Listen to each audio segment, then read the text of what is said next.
Manipur STD CMna Meitei Meetei bu ST list chalhanabagitamak taliba demand asi maram chaba tawfam thokpa demand ni haina inner Manipur parliamentary constituency gi mireb Dr. Angom cha Bimol akoijamna fongdokibaga loina demand asi fangnaba mahaki angamba thakta hotnagani haina thajaba pikre wafam asi STD CM gi mihut kangbu amana kaisam thongda leiba Dr. Bimol gi mayumda mahaka unabada fongdokibani unaba aduda Dr. Bimol na makha taraduna Meitei sing asi tribal natte haiduna irang asidasu atopa miyoi kharana aranba mithengda yengbiba amadi michang leitabadongna tawriba asi thoktanaba constitutional protection lauraga ST list chalhanba haibasi yamna tangai fadaba thabak amani Meitei sing ST lista chalhanba mathau tai haibasi mahaki oinadi hanadagi haiduna laklaba wafam amani haina wafam thamladuna election da mai pakpa paktaba thidana demand asi fangnaba mahakna mari lainaba singda taksin khigani haina fongdorakhe loinana lamdama sida khundaminari basingi marakta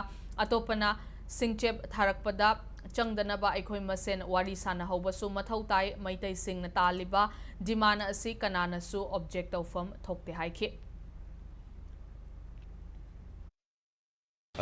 constitution protection am laura kanda policy da moin already basic orientation am ST gi leibani aikoi ga negotiating space han chawkhala ka do man ba adu gi ne koina aina legitimate oiba demand ni haire isi kari ida luri di sigi matak da politics taw leire anthropological survey taw socio economic and cultural foundation ji tawro high leire sigi taw da na leiba politics mun na khalaga mi na pressure tawraga ina ST support of native as a lover of the place aina sum analyze or ko da koi ge survival struggle da one of the basic moves is the chalobagi aikoi the tactical the yamthina achowa influence ama shift am lakene ba koi si tana bo hona bada aikoi gi tawgada ba survey si tawna bo hona si aina tawgada ba na te si MP hoga but pressure pibadi ai gi side gi lakoi